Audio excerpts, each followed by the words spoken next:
शलोम शलोम शलोम।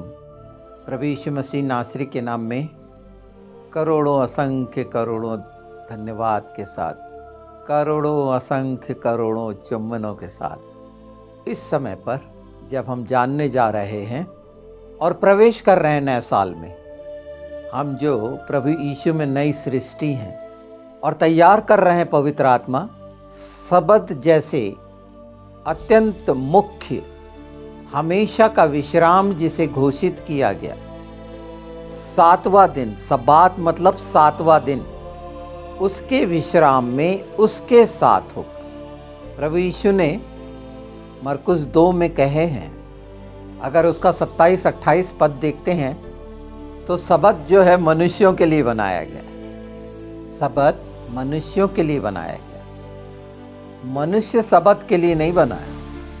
और सबत का वास्तविक अर्थ क्या दर्शाता है कि हमारे जीवनों के द्वारा प्रेम और दया के कार्य हो।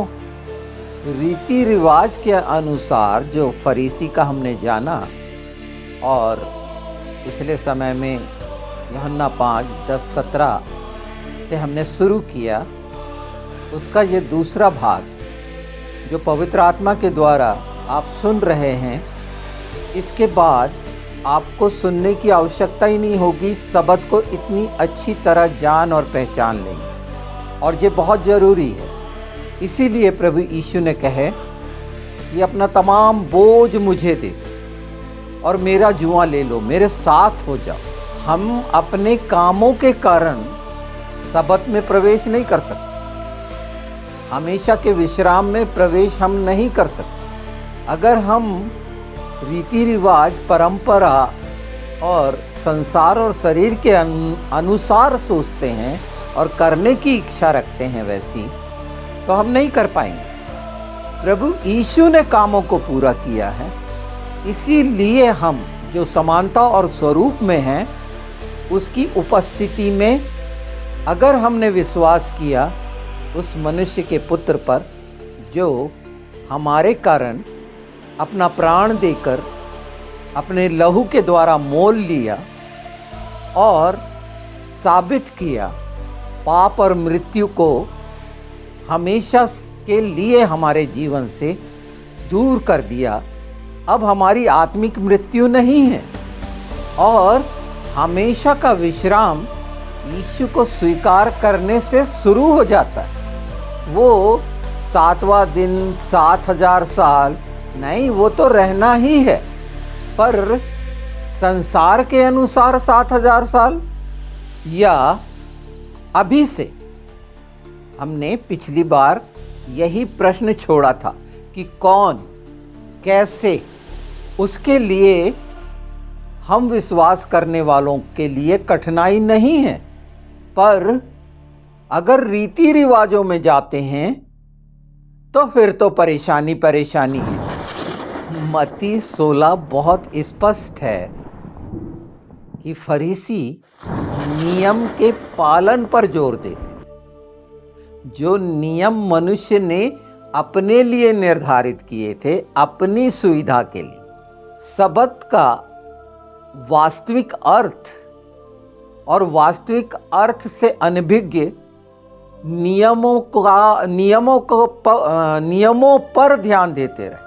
पिता साथ में, पर नियम पर ध्यान दे रहे हैं, पिता के साथ रहना नहीं। जब गुलामी से छूटे थे मिस्र की, और वो तमाम समय देखिए ना, अगर उसको बहुत ध्यान से इसका आकलन करेंगे तो नियम ही नियम, यीशु के साथ कोई नियम नहीं, क्योंकि वो तमाम नियम, विधियां, आज्ञाकारिता यीशु ने पूरी कर दी।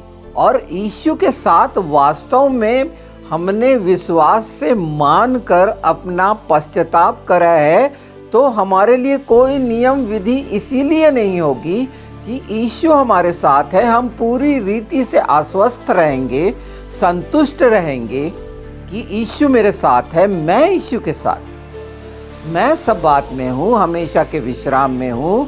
तो जो 7वें दिन का नियम जो सैटरडे शाम से ख़त्म हो जाता है और संडे पहला दिन होता है, तो इन दिनों में मेरे हृदय में प्रेम सेवा के कार्य रहेंगे जो प्रभु यीशु करते रहे, और ये इच्छा रखूंगा तो प्रभु यीशु पवित्र आत्मा के द्वारा मेरे लिए उपाय करेंगे। प्रभु के साथ होकर काम करना। प्रभु यीशु ने अपने 17वें पद में बोला था ना, यूहन्ना का जो हम 5:17 देखे, कि मेरा पिता हमेशा काम करता है। और हमने जान लिया, क्योंकि ये शरीर के द्वारा किया गया कार्य नहीं है, आत्मा की इच्छा है। हम उस विश्राम में करे रहे हैं तो ना हम थकित होंगे ना श्रमित होंगे। और हमने अपना पूरा बोझ तो दे ही दिया, उसको ग्रहण कर लिया, प्रभु यीशु का जुआ ले लिया। यही तो है नई सृष्टि हो जाना। नए साल में सबत से क्यों बिदकते हैं? ये सबत नाम से इतना एलर्जी क्यों, जो हमेशा का विश्राम दिखाता है? तो हमेशा का विश्राम 7000 साल का जो समय है, जो अभी शुरू नहीं हुआ, उससे हम डरें? हमारा समय तो शुरू हो गया यीशु के साथ। वो 7वां हजार साल यीशु के साथ शुरू हो चुका है। वो सबात में हम हैं। वो संसार का 7वां हजार साल से हम क्यों डरें? ये कपोल कल्पना नहीं है, ये वास्तविकता है जीवित प्रभु यीशु की। क्योंकि हम जीवित हैं, हमारी आत्मा सदा जीवित रहना है, ये सच्चाई है। तो इब्रानी 4 अध्याय जो कहता है कि सबत का विश्राम अभी बाकी है, वो किसके लिए, उसका पूरा पूरा उत्तर आपको मिल रहा है। फिर भटकने की संसार के ये साल, महीने, दिन गिनने की जरूरत नहीं कि 7000 साल का पूरा होना है। इस बीच में मैंने बताया है उन समयों का, और कुछ चीजें रखी हैं वो जो भविष्यवाणियों की हैं, बिल्कुल उन्हें मैं करूँगा, पूरा करूँगा। पर ये समय जो तेजी से आ रहा है और नए साल में सबत सबसे बड़ा तोहफा नहीं है, आपको नहीं लगता? इससे बितकिए मत कि ये सबत जो हिब्रू शब्द है, इससे परेशान होने की जरूरत नहीं है। इसमें रहकर यीशु के साथ हमेशा जो वचन की सच्चाई है आपके द्वारा, आपके कामों के द्वारा प्रकट होगी। क्योंकि आप विश्वास के साथ हैं, यीशु के साथ हैं। विश्वास के साथ होना, यीशु के साथ होना, पवित्र आत्मा के साथ होना, पिता के साथ होना है। चाहे हमारा विश्वास राई के दाने के बराबर भी नहीं, पर हम विश्वास के साथ तो हैं, अर्थात प्रभु यीशु के साथ जो विश्वास योग्य है हर बात में, जिसके द्वारा ही हमने उद्धार पाया है, नई सृष्टि बने हैं, नया जीवन पाया है आत्मा का, और पाप और मृत्यु का हम पर कोई अधिकार नहीं। शरीर के कारण बहुत सारी चीजें संसार में चलती रहेंगी, उसको एकदम अलग रखिए। पर यीशु के साथ क्या आप कुछ भी नहीं सीखना चाहते क्या? आग को पकड़कर हाथ जलाना से संकोच होता है क्या? जब तक इन चीजों को हम, क्योंकि परखना शब्द हमारे अंदर आ गया है ना, और बाइबल कहीं इनकार नहीं करती। और जब हर रीति से हमने परखा, तभी तो हम प्रभु यीशु को अपना उद्धारकर्ता, मुक्तिदाता ग्रहण किया, कि उसमें सच्चाई है, प्रकाश है, प्रेम है, कहीं पर भी किसी तरह की त्रुटि नहीं पाई जाती। वाकई में वो हर रीति से निर्दोष और निष्कलंक है। तमाम संसार के ज्ञान को मिलाकर भी कहीं पर वो दोषी नहीं ठहरा। जो नई सृष्टि है, शैतान उस पर कभी दोष नहीं लगा सकता। जो हमेशा दोष लगाने के लिए खड़ा रहता है, सबत में हमेशा, मैं ये चाहता हूँ कि हमेशा उसकी उपस्थिति में वो सब प्रतिज्ञाएं और वाचाएं जो हमारे लिए आशीष की हैं, सब प्रकार के अनुग्रह की हैं, हम उसकी धार्मिकता में लेकर पाए ना। जब हम बोलते हैं उसकी धार्मिकता में है, तो हम उससे जुड़ गए हैं, उसके साथ हो गए हैं। हम अलग से धर्मी बनने की कोशिश ना करें, वो ढोंग होगा, वो पाखंड होगा, वो मन के क्षेत्र का वो कार्य होगा जो यीशु के साथ नहीं किया गया, और वो बिखेरना होगा। आज जब मैं शाम की आराधना कर रहा था तो भजन संहिता 140 पढ़ा, आप भी जरूर पढ़िएगा। और उसमें मैंने खूब क्लेम किए, यीशु के नाम में मांगा उस दुष्ट के लिए। हर सेला पे मैं रुका, सेला जो लिखा रहता है ना वो रेस्ट है, अर्थात उसमें उपस्थित, उसकी उपस्थिति में, वो जो सेला शब्द है, ये मैंने बताया है बहुत पहले। और आज हम जब पूरी रीति से शब्द को जान लेंगे, इसके बाद आपको शब्द की पहचान की जरूरत ही नहीं होगी। पवित्र आत्मा के साथ आप यीशु में पहचाने जाएंगे कि आप शब्द में हैं। आपको खुद लगेगा कि आपकी आत्मा उसमें विश्राम पा रही है, और तमाम धीरज और संयम और वो सारे स्वभाव आपके द्वारा उसकी उपस्थिति में प्रकट होंगे, जो मनुष्य को आते ही नहीं। कैसे हो जाएगा, इसे सोचने की जरूरत नहीं। तो आज मैं 140 पढ़ रहा था, आप पूरा पढ़िएगा। और उसमें जितना जितना दुष्ट के लिए यीशु के नाम में, उसको मैं क्लेम कर रहा था। पर अभी तो हम सब्बात में हैं, तो हम देखते हैं, बहुत सुंदर बात है।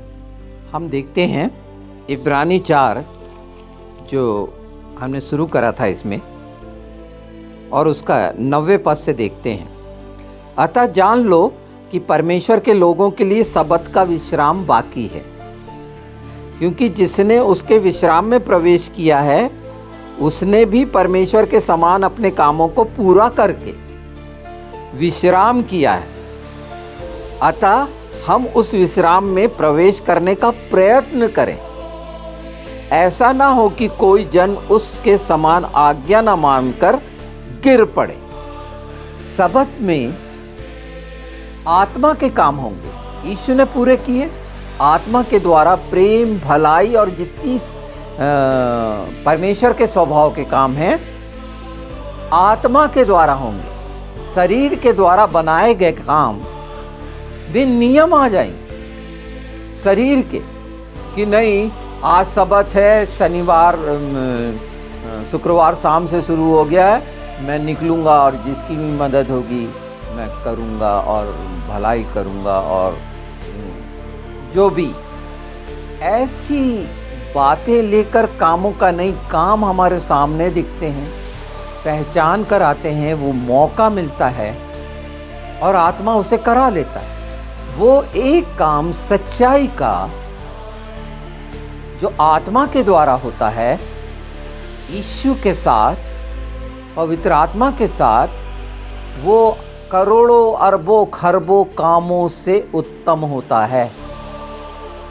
उसकी तुलना में शरीर का किया गया कोई कार्य मायने नहीं रखता, क्योंकि इसके पीछे छिपा है मन का वो जंजाली, जिसमें मनुष्य फंसकर अपने कामों के द्वारा अपने आप को अच्छा दिखाना चाहता है। प्रकट करने वाला यीशु है, हमारा प्रभु। वो हमारे चरित्र को प्रकट करता है। हम जो बोल रहे होते हैं, कर रहे होते हैं, उसका प्रकटीकरण प्रभु यीशु द्वारा पवित्र आत्मा करते हैं। हमें इसीलिए तो सारा कुछ मिला है। तो ये काम पूरा किया। यहां देखिए साफ लिखा है, क्योंकि जिसने उसके विश्राम में प्रवेश किया है उसने भी परमेश्वर के समान अपने कामों को पूरा करके विश्राम किया है। परमेश्वर हमेशा काम करता है परमेश्वर की तरह, पूरा करके, जैसा परमेश्वर करता है। हमने देखा यीशु को करते, तो वो हम करें। और यीशु के साथ कोई भी किसी भी रीति की थकावट नहीं है, मानसिक परेशानी नहीं है, कोई सिर दर्द नहीं है। तो सब्बात जैसा कितना मुख्य विषय को कैसे भटका दिया गया। लोग सब्बात शलोम नहीं बोल सकते, सब्बात की आशीषें देने के लिए तैयार नहीं होते। बड़ी मुश्किल से अब शलोम बोलना शुरू करें यीशु के नाम में। जब उस शांति को जान गए कि शांति की गंभीरता क्या है जो प्रभु यीशु ने हमको दे के गई विश्वास करने वालों को, तो आज जरूरी था कि ये सबत का विषय पूरी तरह हम जान ले, समझ ले। पवित्र आत्मा यही चाह रहे हैं, और हमेशा के विश्राम में आज ही से शुरू क्यों ना हो जाए। बाकी काम तो होते रहेंगे, क्योंकि शरीर और आत्मा की लड़ाई तो होती रहेगी, पर इस प्रमुखता को जान लें, इसकी बहुमूल्यता को जान लें, जिसमें हमें जाना ही है। और हम जानते हैं कि ये संसार पृथ्वी हमारा घर नहीं है। प्रकाशित वाक्य 12 में, सुधार कर लीजिए, प्रकाशित वाक्य 14:13, धन्य हैं वे मरे हुए जो प्रभु में मरते हैं, वे अपने परिश्रम से विश्राम पाते हैं। अपने परिश्रम से विश्राम पाते यीशु के साथ। प्रकाशित वाक्य 14:13। ये संसार का शारीरिक परिश्रम नहीं है, वो श्रापित परिश्रम नहीं है जिसमें पसीना बहाना पड़ रहा हो। इसमें कोई पसीना नहीं बहना, क्योंकि इसमें लहू बहा है। जब हम बोलते हैं कि ये मानते हैं कि हमारे जीवन से हम वो सोता होंगे और जीवन का जल हमारे, तो ये है क्या? वो कार्य जो आत्मा के हैं वो साथ हो लेंगे, यहाँ लिखा है। देखिए, फिर पढ़ देता हूँ। फिर मैंने स्वर्ग से एक यह शब्द सुना, लिख, जो मृतक प्रभु में मरते हैं वे अब से धन्य हैं। आत्मा कहता है हाँ, क्योंकि वे अपने सारे परिश्रम से विश्राम पाएंगे और उनके कार्य उनके साथ हो लेते हैं। आत्मा का काम, आत्मा का जीवन, हमेशा का जीवन, अनंत जीवन। दूसरा कुरिन्थी, जिसकी हम बात कर रहे थे, दूसरा कुरिन्थी 5:17 में है, जो मसीह में है वो नई सृष्टि है। हर वो बात और प्रभु यीशु मसीह नासरी जिसे स्वतंत्र करेगा, किस बात से?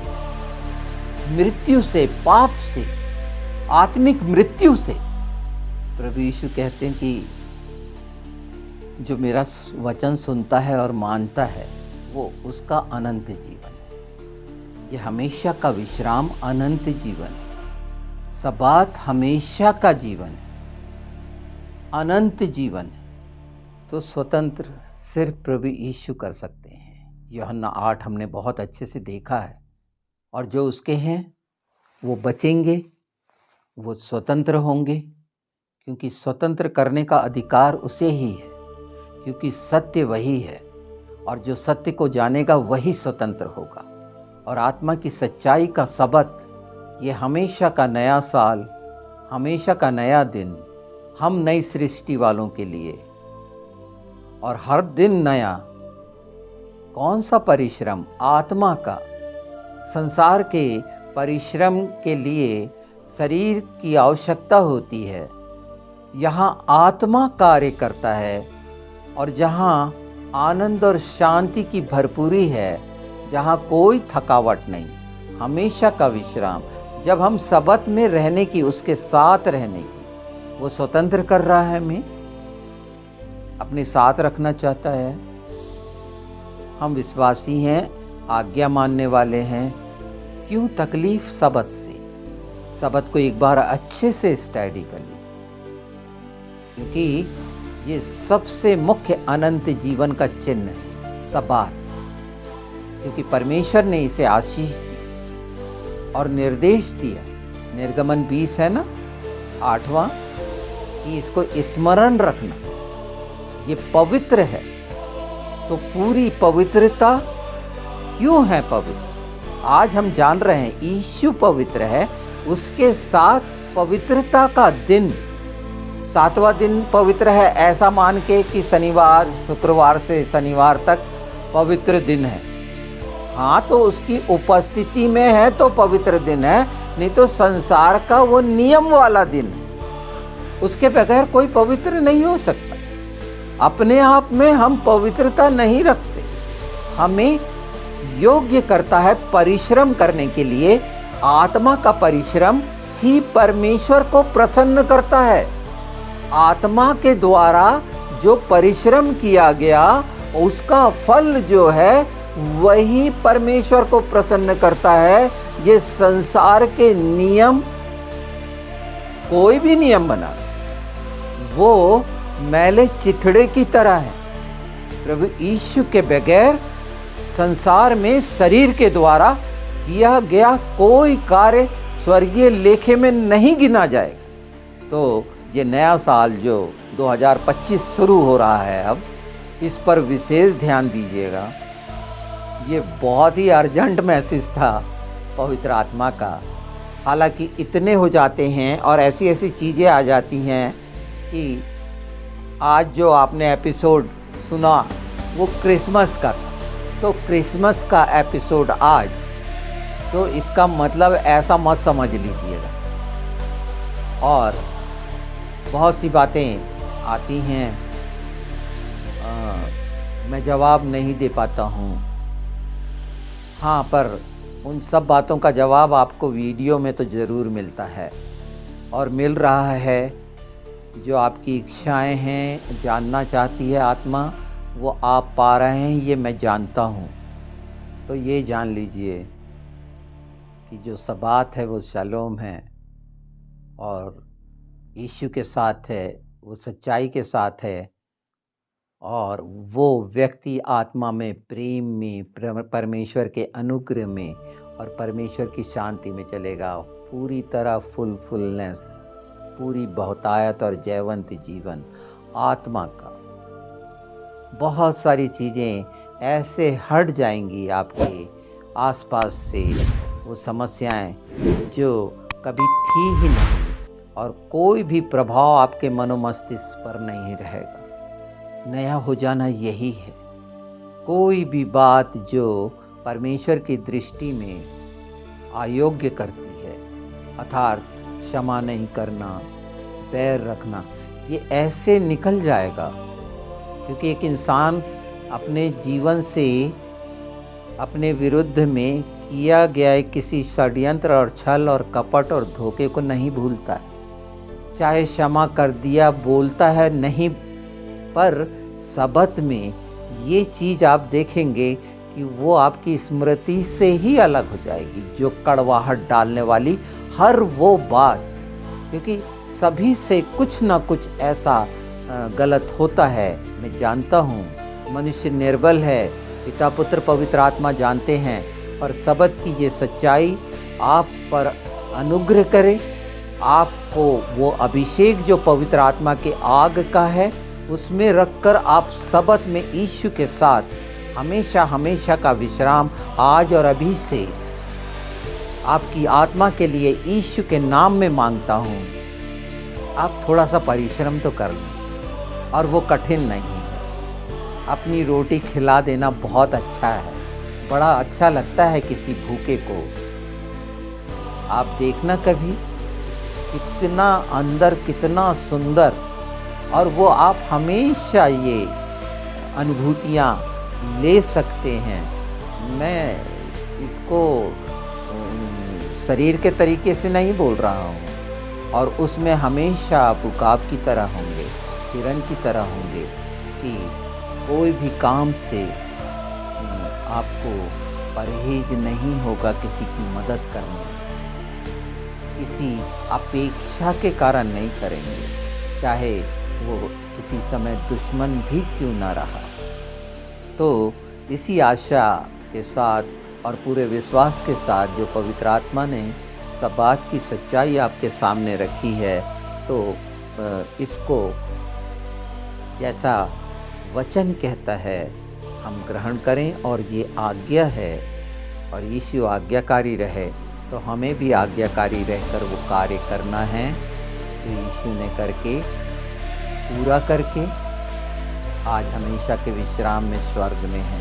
तो हमारी आत्मा भी उन्हीं के साथ, क्योंकि प्रभु यीशु का फिर मैं दोहरा दूँ, यीशु ने कहा जहाँ मैं हूँ वहाँ तुम भी रहो।